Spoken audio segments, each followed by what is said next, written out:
Terima kasih Anda masih bersama kami di Sido Today. Pemirsa, mantan Wakil Menteri Ketenagakerjaan Immanuel Ebenezer alias Noel akan menghadapi sidang perdana kasus dugaan pemerasan pengurusan sertifikat K3 di Pengadilan Negeri Jakarta Pusat. Selain Noel, 10 tersangka lain dalam kasus yang sama akan menghadapi dakwaan. Rencananya sidang perdana Noel akan digelar di ruang sidang Subekti 2 Pengadilan Negeri Jakarta Pusat. Dalam kasus ini, ex-Wamenaker Immanuel Ebenezer CS diduga menggunakan modus menaikkan biaya penerbitan sertifikat K3. Menurut penyidikan KPK, ada selisih dalam biaya penerbitan sertifikat sebesar 81 miliar rupiah yang mengalir kepada para tersangka, termasuk sebesar 3 miliar rupiah untuk Noel.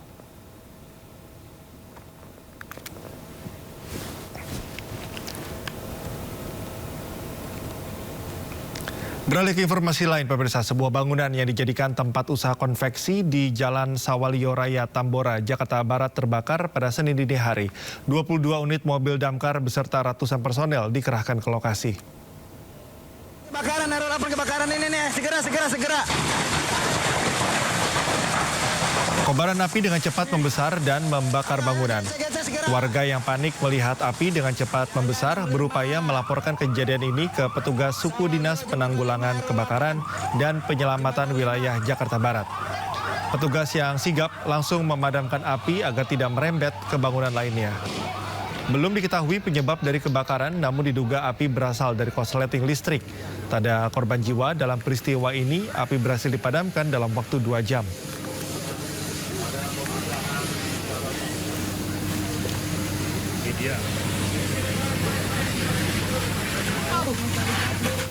Sebuah mobil yang mengangkut bahan bakar minyak atau BBM eceran terbakar di Kecamatan Cibatu, Kabupaten Garut, Jawa Barat. Akibat kejadian, pengemudi mobil menderita luka bakar.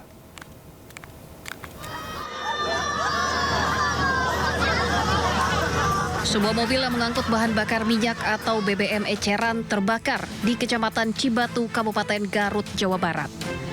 Peristiwa terjadi sesaat setelah kendaraan keluar dari SPBU yang berada di Desa Wanakerta. Mobil yang terbakar mengangkut 6 jerigen berisi bahan bakar minyak.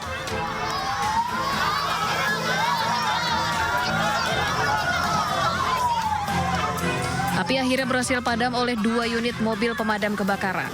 Menurut Kapolsek Cibatu AKP Amiruddin Latif, diduga kebakaran dipicu percikan api dari bagian aki kendaraan yang menyambar muatan BBM. Akibat kejadian, pemilik kendaraan alami luka bakar pada bagian telapak tangan dan dievakuasi ke Puskesmas Cibatu. Dari Garut, Jawa Barat, Iis Solihin, iNews melaporkan.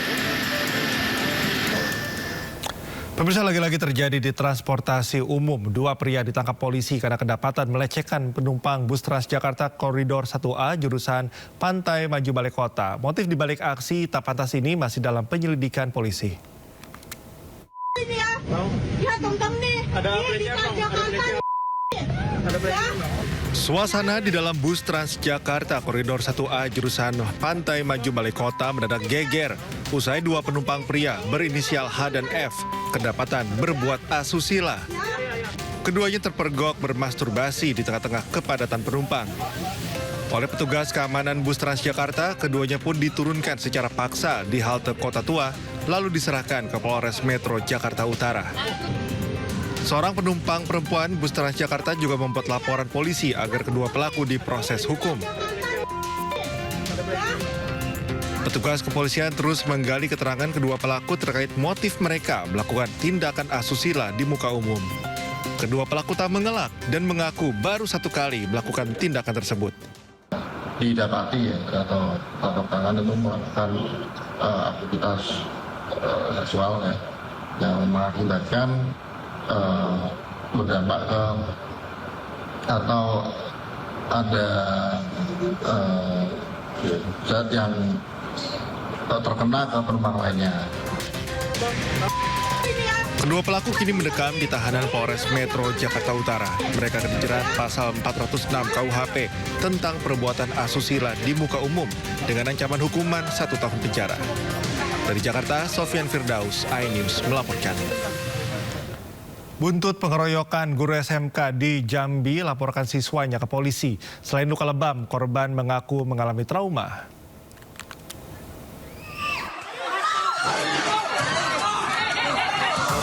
Setelah sempat viral menjadi korban pengeroyokan oleh siswanya, Agus Saputra, seorang guru di Sekolah Menengah Kejuruan Negeri 3 Kabupaten Tanjung Jabung Timur, Jambi, resmi melaporkan peristiwa tersebut ke Mapolda Jambi.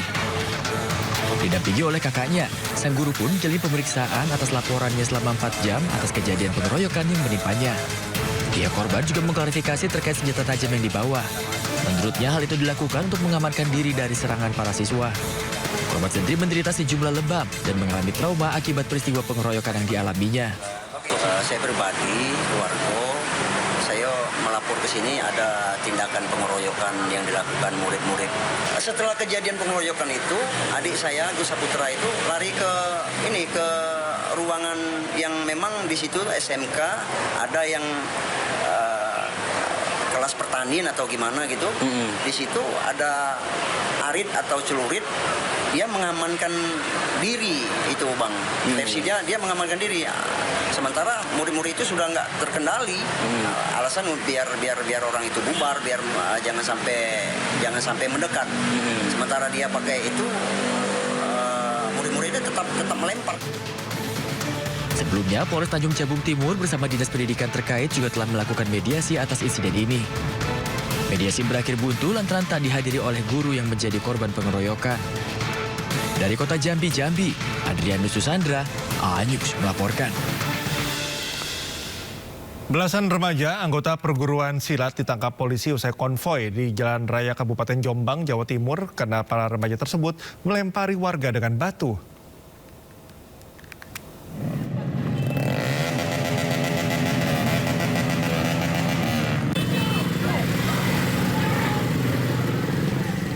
Belasan remaja konvoi dan nyaris bentrok dengan warga di tepi Jalan Raya Desa Gambiran, Kecamatan Mojo Agung, Kabupaten Jombang, Jawa Timur.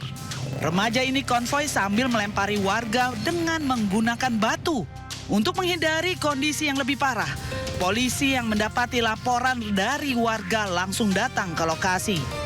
Petugas menangkap belasan remaja yang diduga anggota salah satu perguruan silat tersebut.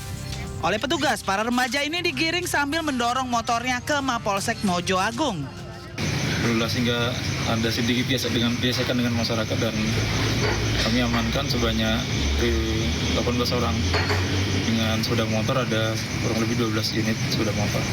Setelah dikumpulkan di Mapolsek Mojo Agung, penanganan para remaja ini akan dilimpahkan ke Mapolres Jombang.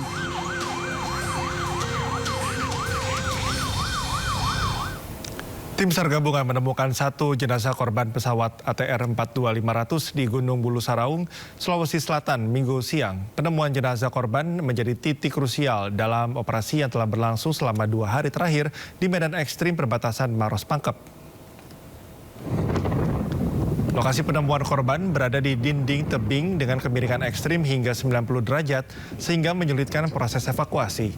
Evakuasi dilakukan dengan teknik rappelling, yakni menggunakan tali dari tas tebing. Setelah berhasil ditarik dari dinding tebing, korban rencananya akan segera dibawa menuruni jalur darat menuju posko Tombobulu. Hari ini ada kabar gembira bahwa tim kita selain berhasil mengevakuasi beberapa puing dari pesawat, rupanya tadi sudah saya yakinkan kepada tim yang di depan melalui komunikasi radio bahwa sudah ditemukan satu korban. Dan sekarang sedang berupaya untuk kita evakuasi ke posko Aju di Tombobulu ini. Kondisi korban kami belum bisa menyampaikan di sini. Yang jelas ini butuh effort yang cukup keras karena memang kondisinya luar biasa. Dari sana disampaikan sekarang kondisinya cukup tertutup, berkabut dan medan sangat sulit. Tetapi ini tidak sesulit kalau mungkin kita akan melaksanakan perjalanan ke posko Aju di Tombobulu ini.